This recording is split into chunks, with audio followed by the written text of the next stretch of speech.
Okay, hi everyone. Thanks for joining us today for Rich Girl Live. This is session or episode number 119. Can you believe it? Oh my gosh.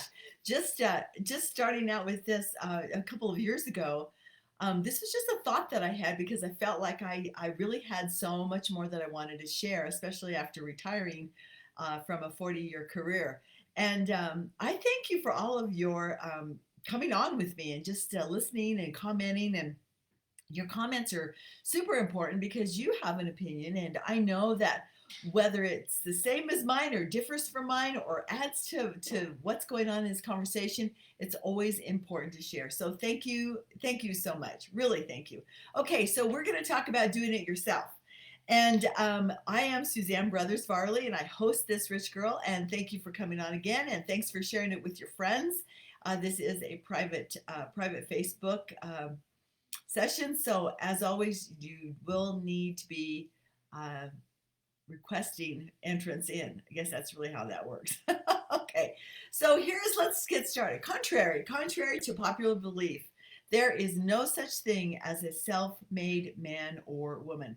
Everyone needs friendship, encouragement, help. And don't you agree with this? And the deepest need that most of us has is to be needed, loved, included. And there's no way to realize the lasting power of influence that we really do have on each other. I just know that it's powerful. Don't you know, right? It's powerful. And I have seen a difference in myself and really countless other people. So, how do we bring more of that, okay, that into our lives?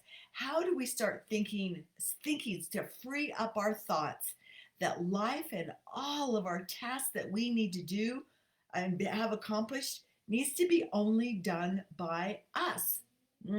Okay, so in those thoughts that you got to do it yourself, if you want it done right, okay, you've got a plethora of stuff that we think about this, right? Of course we do. And in those thoughts, what happens is we armor ourselves up against actually receiving more love, more friendship, and more inclusion. A busyness is really detrimental to our overall health, emotional health, and well being. Being too busy, too busy. So, I want to take you back to something that you've all heard before, just because it actually is a part of this message today. It said it says that you become like the five people that you surround yourself with. Now, when I heard this at first a long time ago, this really made me stop. So right now, this would be a good time to review your list on the top five people that you spend the most time with. So I kind of went one step further on this. I listed all the people that I spent the most time with, or even a little bit of time, or whatever time, friends, family, neighbors, relatives, whatever. And I put a smiley face next to the name. If it encouraged me, they encouraged me. I felt lighter, brighter, energized around being around them.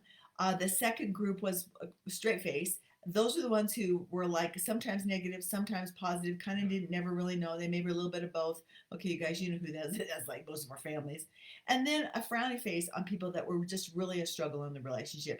It was difficult for me to be around these people, or I felt like I was torn down in the presence, or I just didn't really have the vibe, if you know what I mean. So I have to admit to everybody right now that me finding five positive smiley faces was difficult. In fact, I didn't get done. I couldn't do it because I couldn't find that many people. But I did have a bunch of frowny faces. I hate to admit it. Okay, but that was then. This is now. Things are a lot different. Let me just share with you how I remedied this. How I remedied it, my solution was to plug into books, recordings, education, and those became my smiley face influencers. They didn't know it, okay? They didn't know that they actually helped me level the playing field in my own heart, my own mind, and I craved the goodness that their messages gave to me every single day while I listened to them. Now they never knew me, ever knew me, but I want to tell you they were in my top 5 and I felt like I was their friend. Okay, it was a one-way relationship, yes, but it still worked really fantastically. And I gotta tell you that I know this. I know that most of what we create is because we have a higher self-esteem, a higher self-worth. And when we have that, and we're going towards that higher self-esteem, higher self-worth, we do become creative and we're sure a lot happier. Wouldn't you agree? Of course, of course. So what can people do to accomplish more potential, and also not to compare their potential to somebody else's?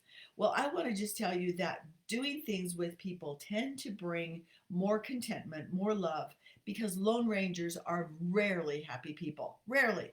People who try to do everything alone often get themselves into trouble. One of the wildest stories that I've ever heard on this subject actually came from an insurance claim from a bricklayer who got hurt on a building site. Okay. He was trying to get a load of bricks down from the top floor of a building without asking for help from anyone else. And I'm going to share with you what he wrote to the insurance company. Okay, so I quote, it would, I've got this on my screen, so I'm going to be able to read it. It would have taken too long to carry all the bricks down by hand. So I decided to put them in a barrel and lower them by a pulley, which I had fastened to the top of the building.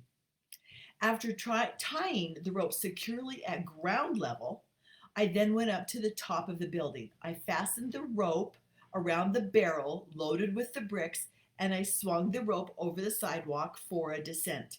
Then I went down to the sidewalk and untied the rope, holding it securely to guide the barrel down slowly.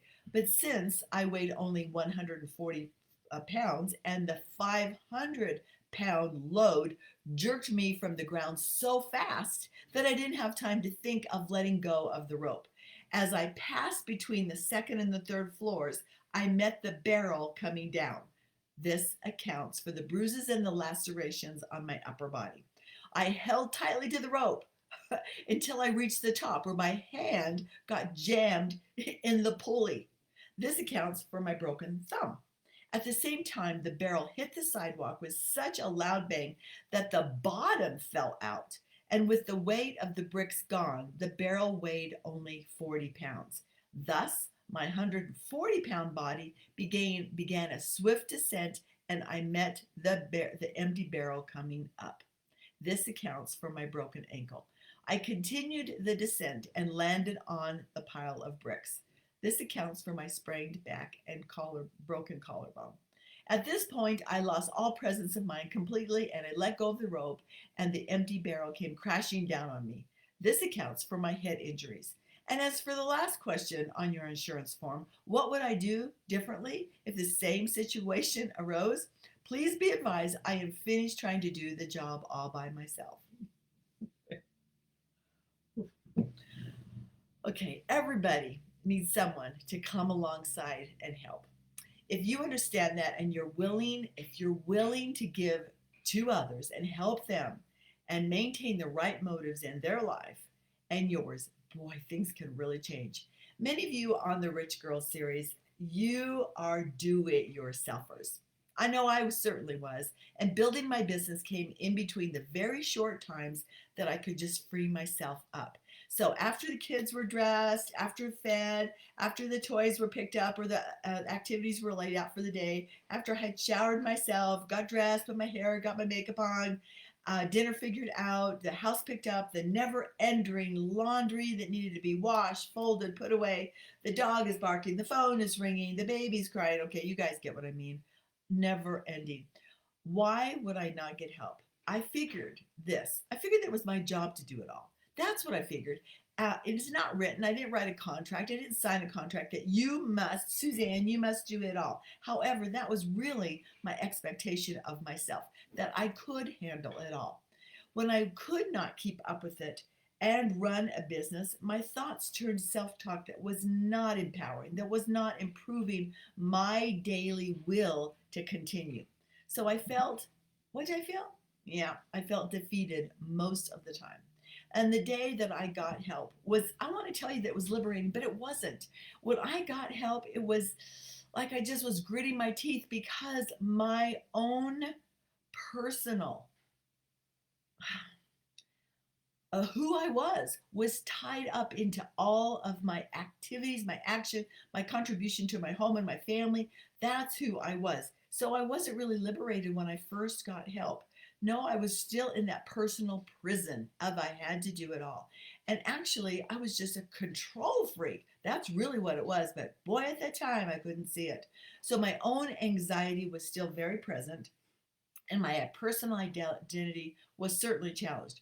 So once I started with a little bit of help with the kids in the house, it gave me a little bit step forward, another step forward, getting permission and the confidence that my world would not end and the kids would not suffer. My focus vastly improved. Oh my gosh, my focus vastly improved.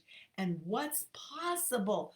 Oh my gosh, what's possible became more than just a hope and a prayer. Okay, so think on this. Think on this.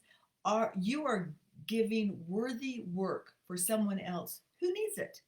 You are keeping the American free enterprise system circulating just by having other people help you. My intention, I will tell you, my intention was not to earn more money in my business. It was not to go have free time so I could go shopping or have lunch with my girlfriends or get my nails done. No, in fact, I never did that. I actually never still do that. But the result, what the result was what I was hoping and seeking for, and that was a happier me, so I could be a happier mom, happier wife, better friend, better member of my community. And also, what was the byproduct of that is my production of my business was quadrupled. I mean, was like off the charts because that's what I was also growing in.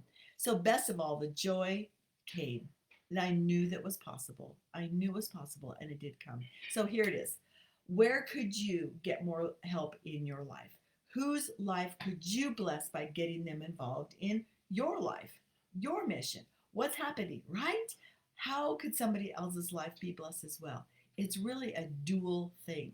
In this subject, if it rings true for you, then I challenge you not to sit around and just think about this because you've been thinking about it already too much, even as you are listening to this recording today, right? You've already thought about it a lot. Now it's time to act on it. It's time to act on it, my friend. So let me hear your story back. I want to hear your story, past, present, future. Okay, what you're going for to absolutely get away from you losing the steam so you can create the dream. Yeah, well, how about gaining more steam so you can create your own dreams? Thanks for joining us today on the Rich Girl series. It was really great to have you on. I appreciate and love all your comments, so be sure and leave them. Thank you. Suzanne, signing off.